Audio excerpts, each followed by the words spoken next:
the only one allowed by grossly abused. Our governors have to share police powers with the president as stipulated by the Constitution. We do not have a federal government police force. We have the Nigerian police force, which shall be administered, organized, and supervised by the Nigerian police force. No, my lord, I want to say something. I want to say something here.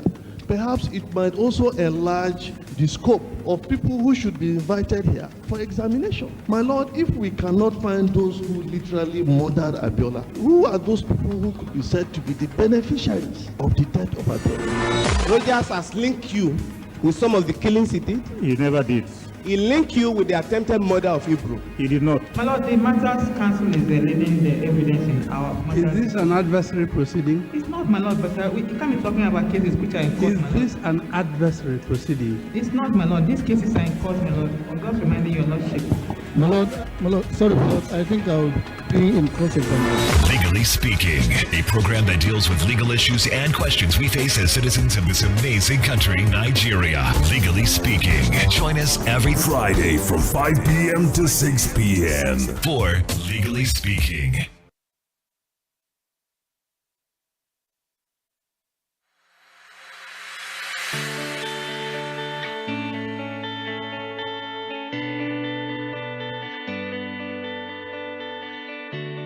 Every day, we bring you up-to-date information on topical issues affecting the common Nigerian. From issues on politics, Hello, Nigeria. I remain committed. security,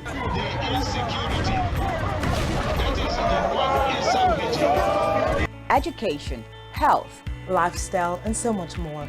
Join Janice Kobum and Uyai Anyeken every weekday from 7 a.m. to 9 a.m. on Rise and Shine Daily, exclusive on Spectrum Television.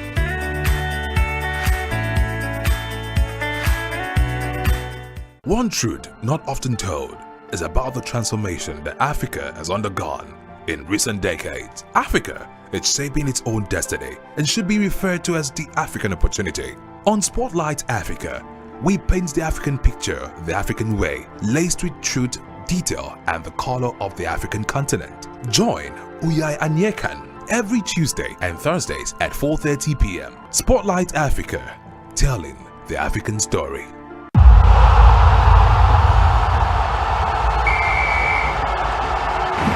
Messi! Oh my goodness! Oh my goodness! When it comes to football, the passion is unrivaled and the heat never stops. Be a part of the unending action on Battle of the Fans.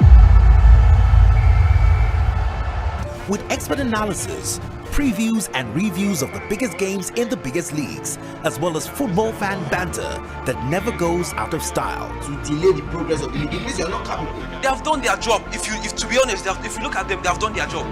Join us Wednesdays 5 to 6:30 p.m. Saturdays 9 a.m. to 11:30 a.m. Only on Spectrum Television. It is Cristiano Ronaldo! What goal! What a finish! Battle of the Fans.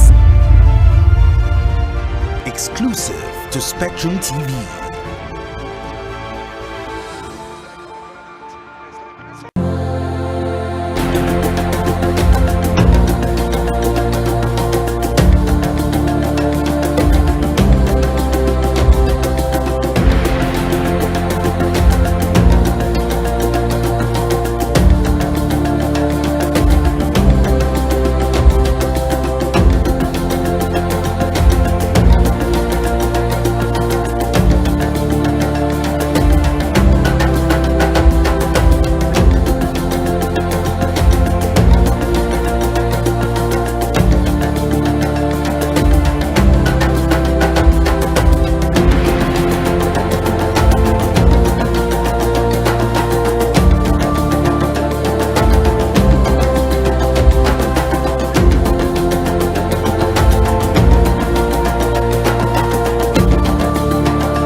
Education, they say, is the bedrock of any society, and a responsible government must be very intentional about her educational sector.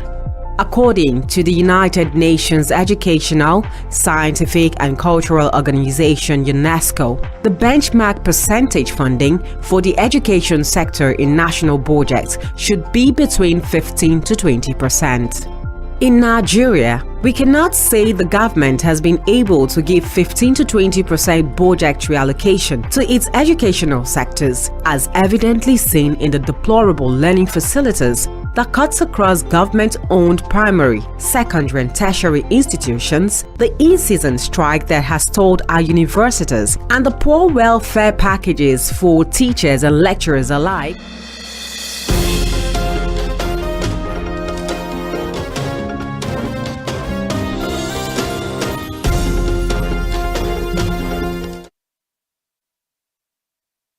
Welcome back. If you're just joining us, you're watching Political Spectrum, and it's live on Spectrum Television. And of course, it's the one show that brings you up to speed with the latest political developments from across Nigeria. As usual on the show, we tend to keep tabs on what's happening across major political parties in Nigeria, prepping up for the showdown in February 2023 next year. We've had time to specifically peruse the campaign trail of the PDP candidate Atiku Abubakar, that of his APC rival Bola Ahmed Tinubu. There might be some sort of expressed focus on the activities of the Labour Party presidential candidate, Mr. Peter Obi. Some experts believe is the darling of most Nigerians, especially the core of the youth voters across the country, who appear to have thrown their weight behind his candidacy. And speaking about throwing weight behind his ambitions, the people of Akwa Ibom State will today show just how much they want to see a Peter Obi presidency in 2023, depending, of course, on the numbers who will turn out at the Unity Park to receive the former Anambra State Governor, whose campaign train is, by the way, in Uyo. Mr. Peter Obi did arrive at the Akwa Ibom State's capital yesterday, by the way, where he had a press conference with journalists here in the state, and he was able to field some questions, top of which, of course, surrounded the controversy of the judgment or court ruling yesterday that convicted the Director General of the Labour Party Presidential Campaign Council and a former aide to ex-President Goodluck Jonathan in the person of Doyin Okupe, who, by the way, has been fingered for allegedly receiving 200 million naira from the former National Security Advisor in the Jonathan administration, Colonel Sambo Dasuki. Well, the judge actually claimed that Mr. Doyin Okupe had flouted the money laundering act, which said funds occurring to as much as 5 or 10 million naira respectively cannot be received as cash without passing through a financial institution. And according to the court,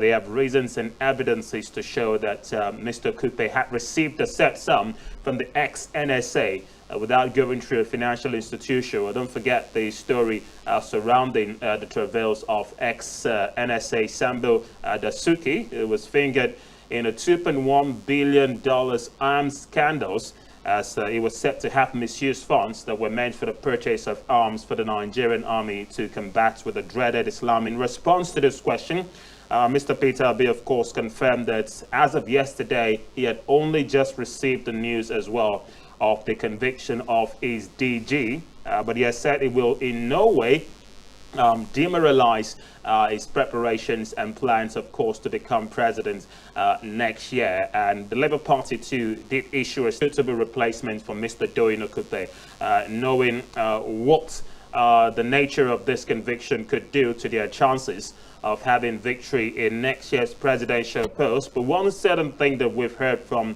the Labour Party's statements with regards to Doyin Okupe's conviction is that the decision will be taken by all those concerned And that includes Doyin Okupe himself. So as of now, contrary to rumors that he has already stepped down from his role as the DG of the Labour Party PCC, we can confirm to you Doyin Okupe is still very much the Director General of the Labour Party Presidential Campaign Council until stated otherwise. And according to that statement, he will also be involved in the discussion process that would see to the nomination and eventual confirmation of a new DG for the Labour Party PCC. So if the words of Mr. Peter Obi are anything to go by, he has assured that he will not be deterred whatsoever by the latest developments. And another key thing they have said here is if Doyin Okupe chooses to appeal the latest ruling, he would be doing so on a personal basis, and the Labour Party would not be interfering with the case in any way possible. So it was good enough for Mr. Peter Obi to address those concerns, only it is likely to be a stronghold for the Labour Party going into the presidential elections next year. The state was one of those who held the so-called 1 million man match rally sometime this year to, of course, express their support for the ambition and the candidacy of Mr. Peter Obi as president next year. So perhaps it's only fitting that his campaign trail will eventually hit a Akwabam before the end of the year, and it will do so later today. Still focusing on some of the comments made by Mr. Peter Obi during that parley with the media yesterday. He has promised to, of course, see to the full construction and takeoff of the Ibom Deep Seaport project should he get elected into office. It's not common, or uncommon rather, to see candidates make promises of this nature when they go out for rallies of this nature. I mean, recently we saw the PDP presidential candidates Atiku Abubakar in the Anambra State capital, Awka, where he promised, amongst other things, to see to the dredging of the Niger River way down to the Onitsha market, and a complete overhaul of the Onitsha market and several other business hubs, not just in Anambra State, but also within the southeast, so it could turn the entire southeast region to one of the hottest economic birds in the country. We know some persons have described Atiku's promises as a Greek gift, top of which came from a top APC chieftain who has urged the southeast to discountenance or disregard the promises made by Atiku. I wonder what sort of criticisms would follow Mr. Peter Obi's promise to see to a full takeoff of the Ibom Deep Seaport project in the event that he becomes president. Well, we've just received news that the campaign train of Mr. Peter Obi is actually heading to Ibaka as we speak, which is the takeoff point and the burden of former governors Victor Otta and the Akpabio administration, while we know the incumbent administration of Governor Emmanuel has equally seen to an improvement of the seaports, most importantly its expansion as well from Ibaka way down to other areas in Mbo local government area, Ibano, Esedekate, and others. So we'll see how far as this goes, and we're told, of course, they're keeping with the timetable of activities of the Peter Obi campaign train today, that shortly after that trip to Ibaka, he will be visiting a few historical sites across some places in the state before finally converging at the Unity Park in the Akwabam State capital, where Mr. Peter Obi is expected to be received and greeted by a large number of expected supporters. So Nigerians in these parts of the country have been quite upbeat about the visit of Mr. Peter Obi. While, of course, not everyone had a chance to field questions to him yesterday during that media parley, I'm pretty sure the journalists at that conference did speak the minds of most Akwabamites who want to know what's in it for them, what's in it for the South-South if Mr. Peter Obi does become president. And there's a good feeling around the state as well that he will enjoy widespread support. But whether or not that poses a serious challenge to the candidacies of the presidential candidate of the PDP and the APC, Atiku Abubakar and Tinubu, respectively, is left to be seen, especially since Akwa Ibom State is traditionally considered. That could be proven by the turnout of election results since 1999 to date, where the PDP has always held sway, even when it's still very much an opposition party, the main opposition party, of course, in the country. The last two general elections where the APC have claimed victory, Akwa Ibom State has still managed to return the PDP at all levels. So will they again vote the PDP in 2023? Of course, regardless what happens in other terrains as well.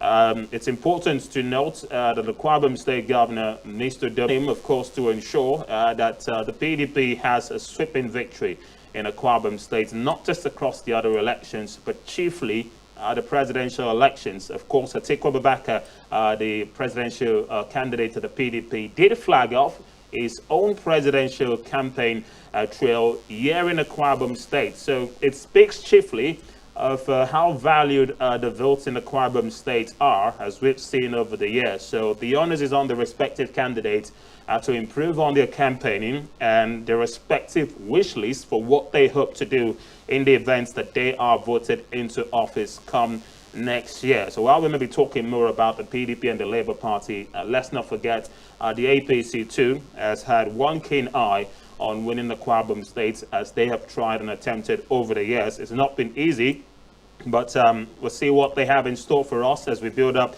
to next year's poll. So expectations of what's to come at the rally later on today. We expect Mr. Peter Obi to not just address Akwa Ibomites and woo the supporters to vote in him come next year. His 72-page manifesto, which is titled "It's Possible," packed with Nigerians, would be hoped to, be digressed in the course of today's rally, especially the areas where we're told would largely concern Akwa Ibomite and, of course, the South states.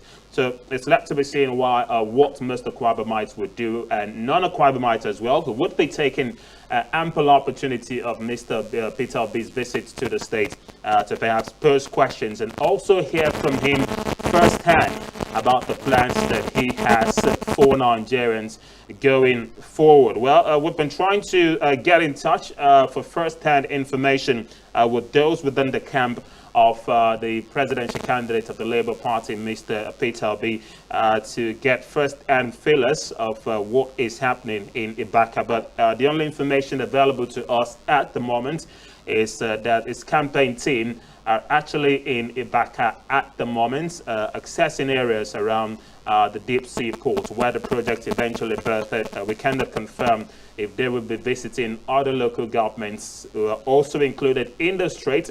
But as soon as we get information on this, we'll bring you up to speed with them in the course of today's programming as well. But if you're just joining us, this is Political Spectrum, and it's live on Spectrum Television. Let's take another short breather. When we come back, it's the final lap of the show. Please stay with us.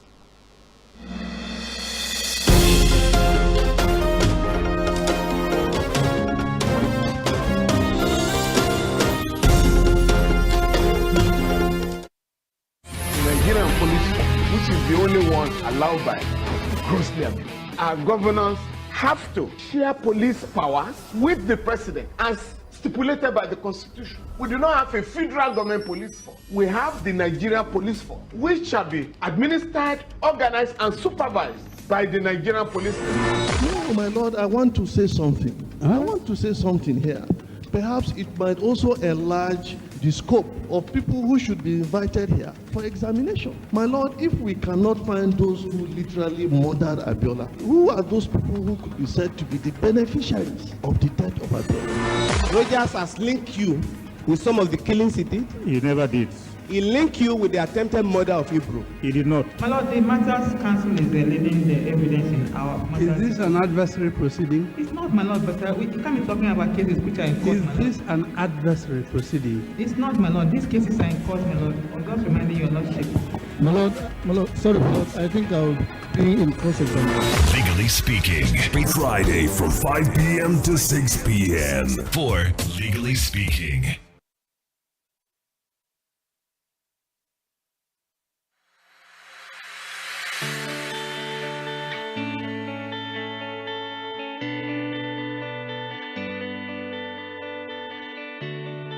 every day, we bring you up-to-date information on topical issues affecting the common Nigeria. From issues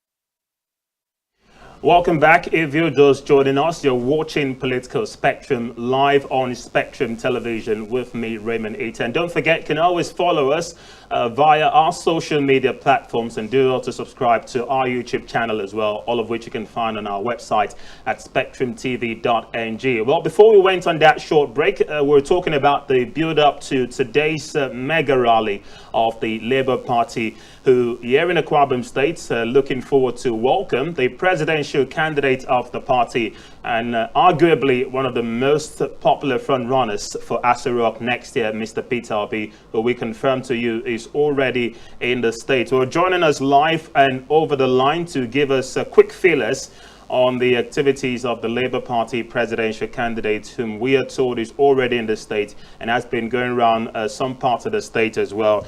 The Labour Party candidates for the Oro Federal Constituency elections come 2023, Honorable Emmanuel Odorodi, joins us live on the show this morning. Good morning to you, and many thanks for joining us on Political Spectrum. Good morning, President. Good morning, listeners. It's a pleasure to have you. And very quickly, because we understand you are busy, you confirmed to us that the Labour Party presidential candidate, Mr. Peter Obi, is already in the state as we look forward to a rally that is expected to take place later today. And we also understand that is currently in Ibaka at the moment, which is the birth to fill us on the turn of activities of the Labour Party presidential candidate. Thank you so much. Good to have you around. Have me in the studio this morning. So it's quite an hectic morning, quite a busy one. As you can see, the whole place, the entire atmosphere is hard. Peter Obi came into town yesterday with the wife, our own daughter. Since yesterday, it's been one movement to another. Had a media rally at the NUT, the parent, that information drive. Went to the government house to pay homage to the chief secretary of the state, who is the governor of the state. And even at night, had critical stakeholders meeting. Just now, we just finished having a breakfast meeting with the students of Akwa Ibom State at Aran Rendezvous. That's just opposite Women Development Center. And heading up for another stakeholders meeting. From the stakeholders meeting, I think the Ibaka deep report comes immediately after the rally. Ibaka sea sighting will be by 3 p.m. today. Okay, that's after the rally. After the rally, Okay. So it's been a good one. The atmosphere has been so high. Everybody wanting to see Peter Obi. So it's confirmed that Peter Obi is in town for the rally.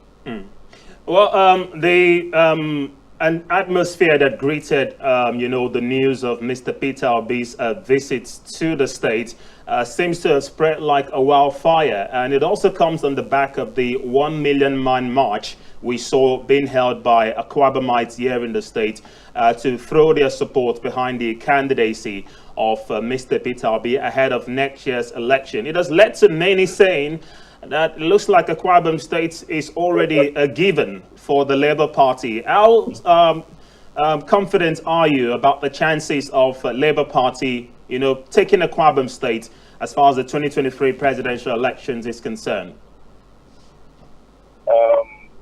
Thank you very much. There is a tsunami going on in the country and the entire world, as you can see. So I don't think Akwa Ibom State will be exceptional. People love their and Peter Obi is an in-law, and our own daughter from Ona, Margaret, is also in town. So people being a peace-loving people that have been yearning to have governance that listen to the opponents, listen to the yearning of the people, listen to the cry of the people. Before even Peter Obi arrived, the entire state I can tell you this, the entire state of Akwa Ibom State had already keyed into this project, into this movement. One, the most pertinent thing here to note is that they have their daughter at the peak of it. So they are not joking with this. They say this is our own time, that it's time to liberate Akwa Ibom. So I can tell you 100 over 100 Akwa Ibom people have given into the Labour movement. So Labour Party is taking over Akwa Ibom. It's not a doubt, and it's no more a thing of saying to ask all this question. But Akwa Ibom people are in the know, and they come to this realization. They have accepted Labour Party, and I trust the Labour Party is sweeping the entire state. Interesting. Well, while it seems that the Labour Party is likely to enjoy widespread support in Akwa Ibom State for the 2023 presidential elections, it's important to look at the other seats that are up for grabs and the chances of your party in the state. You, for instance, is the Labour Party candidate for the Oro Federal Constituency election. That's a seat that's generated lots of controversy because we're still expecting a by-election to be conducted in that area since the death of the previous lawmaker, the late Right Honourable Nse Ekpeyong. By-elections by INEC yet to be conducted in that area, but you're of course preparing for the 2023 polls. I wonder, juxtaposing between these two, do you have concerns first about the by-elections being held even before we look ahead to next year's polls? And then secondly, the chances of Labour Party in Akwa Ibom State, as far as the other seats I've mentioned are concerned. For instance, you do not have a gubernatorial candidate, but we understand you have persons who are also contesting for seats at the federal as well as the state assemblies. So what's your question now? So your question is, Labour Party? your chances of emerging victorious in most of these elections, considering, okay. Some have said we really do not know who the other faces are. I got you. Thank you so much for this question. First, I think these are two questions, and I take the first one first. The by-election of to fill the gap of Oro Federal Constituency. I think I will not delve much into this because of I'm on a public line. Okay. The by-election was supposed to be conducted by INEC. There's been a series of protests, series of letters written by oral union, youth leaders, youth organizations, socio-cultural groups. They've even gone as far as the special protests at the INEC headquarters in Akwa Ibom State. So I think we're still looking forward to having the feedback from INEC if it's going to be achievable. But from the look of things, it's almost infeasible that it's going to work because the election, we're having election, the presidential and the national election on the 25th of February. So we're still waiting on INEC to give a position on this. And until INEC gives their position on this, they've declined in making a public statement. So once they do this, then we can take a position. And for my chances of winning this election, I come from Oro Nation. We have 5 local governments. I'm from Odunwoka precisely. Oron local government. Because when you talk of Oron, it's a local government. When you talk of Oro, ORO, that is comprised of the 5 local governments of Oro Federal Constituency. We have a sharing formula and a rotation. This rotation started from Oron. Oron people had a shot of the National Assembly, be it out of reps and also be it out of the Senate. Now, Okobo had their own shot. Urefon had their shot. Mbo currently has their shot. The only local government that hasn't felt the impact of National Assembly, be it at the Senate or the House of Reps, will not accept this position. So is the time of Oro, is it naturally given that Oro people should take their turn? That Oro people should take their turn. But it's unfortunate that we come from a society where winners want to take it all. And I'm yet to say no. I'm saying no to this. That no, he who goes for equity must always go with clean hands. And I stand for justice and equity and fairness. So we are taking it. There's the pandemic. There's a switch, a very serious switch that this is Urunwoko turn. So you have everybody in Igbo saying it's for Urunwoko. People in Okobo are supporting Urunwoko. People in Rebel are supporting Urunwoko. And then even part of the Oron local government, they can be from that section of Oron. That is Urunwoko's election, that they should leave this election to Urunwoko people to have their own shot. So I think with this support, with this massive sympathy that I'm gaining everywhere, the 4 other local governments, winning the election is not a question. We are winning the election, but I'm praying to God to give us the enablement, the grace to be able to manage the success successfully, because Oron has been so down in the past decade because of poor representation. So coming to take over the mantle of this leadership, we're asking God to give us the grace and show us the way to go, how to, revamp Oron completely. So winning the election, I can tell you by God's grace, we are winning this election. Thank you. Interesting. Well, just before I let you go, one last issue to address. We know it's a time when elections are around the corner, and the concerns and issues around vote buying and vote trading have reared their ugly heads again. Well, some would say the Labour Party has already put one foot ahead of others, because so far in your campaigning, you've always had this mantra of being a party that's not going to be, wound up with the traditional form of politics we've been seeing over the years, where money seems to be the major game changer. Quoting your presidential candidate's own words, "We don't give shishi." How concerned are you that some of your, supporters, not just here in Akwa Ibom State, but across the country, may not fall prey to the heinous promises made by the political elite, who prefer that they sell their votes in exchange for cheap money? Oh, okay. I understand, what is happening in the country, then you know that the hand of God is in everything that is happening come 2023. Vote buying is what they are resolving to, because the people have totally rejected bad governance. The people have totally rejected all what they've been doing in the past decade. Some of them have been in power for 27 years, some 16 years, and nothing to show for. So the people will take their money. It's our money. It's the light we are not having. It's the road we are not seeing. It's the school we are not seeing. So all these things, I've advised my people, I've advised my constituents, take the money from them, but you go vote your conscience. So we are not scared of their vote buying. They will bring the money. The people will take the money, but they are not going to do their bid. If you bear me witness, you saw what transpired in Osun State. Money were given. People took as much as 10,000 naira per voter, and at the end of the day, went and voted their conscience. So I don't think this is an issue. All you need is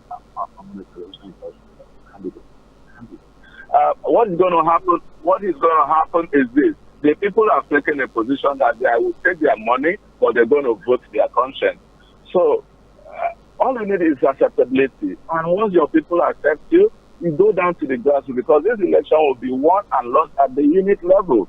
It's no more time for us to share ballot papers. This is one man, one vote. With the divas, I don't think I have anything to panic over this election. It's how we will win the election. It's a true that will win the election, and I'm going to win my election for all future constituencies. Interesting thought, and we wish you, of course, the best of luck going into next year's polls. Mr. Emmanuel Odoedi, many thanks indeed for joining us and sparing us your time on Political Spectrum. Thank you so much. Thank you so much. Happy to have you. Sorry, it's a bit of a rush, and I wish we have a more time and a quiet moment to elaborate on this point. But it's fine that we're doing this. We're doing this. I think I want to implore people to come out and must go and vote for Labour Party. Vote for your conscience. Vote for the future of your children. Vote for electricity. Vote for good roads. Vote for security. So thank you. All right, thank you very much indeed for joining us and giving us your thoughts on this issue. Well, first-hand confirmation you got there. We were talking to the Labour Party candidate for the Oro Federal Constituency elections, who has been with the campaign trail of Mr. Peter Obi, the presidential candidate of the Labour Party, who is here in Akwa Ibom State, ahead of a rally, which we've just heard there is actually slated for 3 p.m. at the Unity Park here in Akwa Ibom State. And we're told it's also expected to go around several other places of interest and holding several stakeholders meeting with different groups and unions just before that rally. And shortly after the rally, we're told he and his team would head to the Ibom Deep Seaport birthday site, and that is in Ibaka, precisely in Mbo local gap. They are in Uyo today. Well, listening to Honorable Odoedi there is pretty confident that the Akwa Ibomites will back the Labour Party going into next year's elections.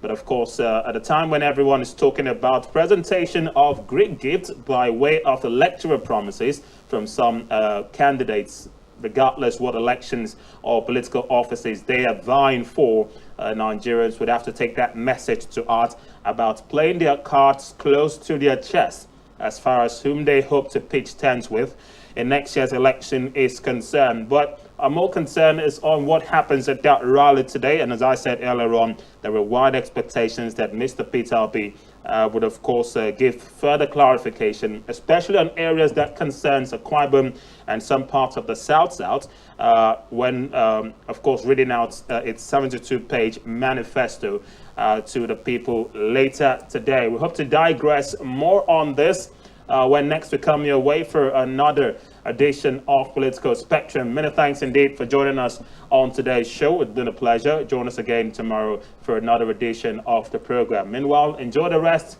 of today's broadcast from me, Raymond Ita, and the rest of the crew. Thanks for watching, and bye for now.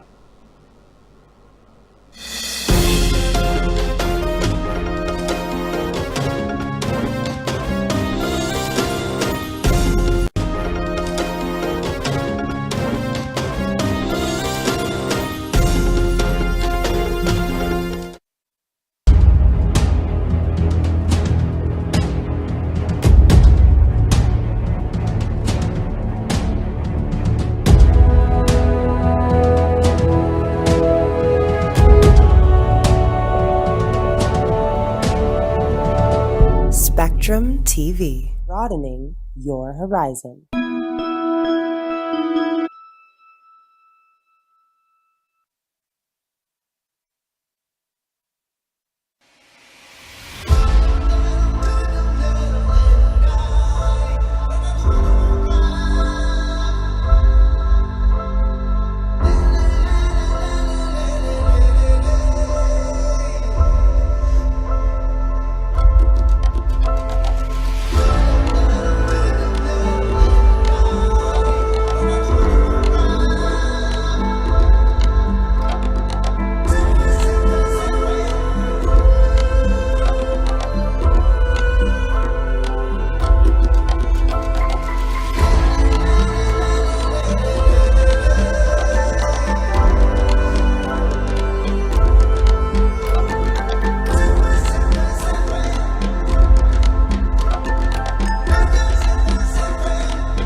Spectrum TV, broadening your horizon. The rainy season, also known as the monsoon season, is very peculiar for bringing relief from the oppressive summer's heat. While the rain is often pleasant on a hot and humid day, it also brings with it a plethora of viruses and diseases that pose serious health hazards to humans. The humid environment, heavy rains, and windy environs often spread many infectious diseases.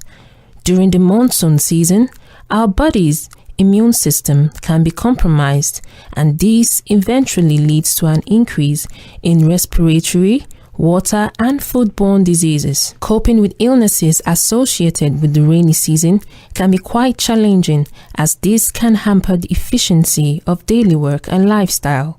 It is essential to be informed about common infections that thrive during this season, so that precautionary measures can be taken. It is significant to note that sicknesses recurring during this season can go undiagnosed. This off hygiene will ensure a person's safety.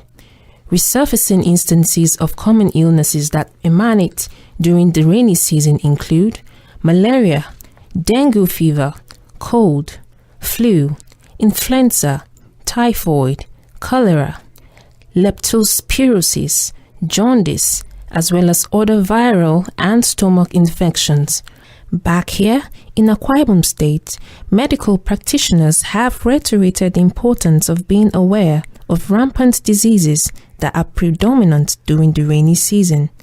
Medical Director, Ophthalmologist and CEO, Siloam Sight Company and President, Siloam Eye Foundation, Dr. Elijah Chinowa, in an interview with Spectrum Television, highlighted more on the prevailing sicknesses that reoccur during the rainy season, their ailing symptoms, and preventive measures. It's important that we, take notice of the season we are in these tropics. We are in the rainy season, and of course we know that the rainy season is winding up, and there are some there are bushes everywhere, and flooding here and there in different parts of the country, and this provides a breeding site for mosquito, which is the protozoa, the parasite that's vector that carries the parasite, the plasmodium, that can food and waterborne diseases like typhoid.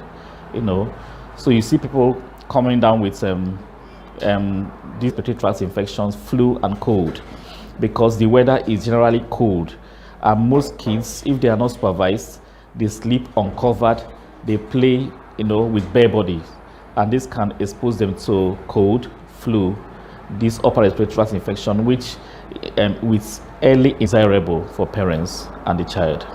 And that brings us to the things we can do to prevent these things from occurring. For instance, if in the area of malaria, it's advisable that people should not keep standing water. Every water that collects in containers should be disposed of, because it provides a breeding site for mosquitoes.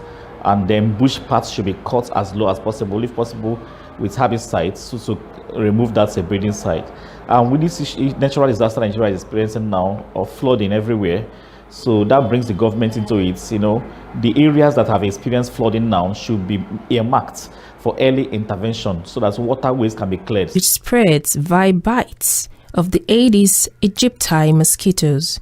Its signs and symptoms are fever, rashes, headaches, swollen lymph nodes, and low. Prevention requires maintaining a proper hygiene culture. Furthermore, a fairly uncommon bacterial infection called leptospirosis has been identified as an illness that can be transferred from animals to humans. It is advisable to cover open bruises or cuts when stepping out, as vulnerability can lead to infection when farm animals transfer organisms into soil and water through urination.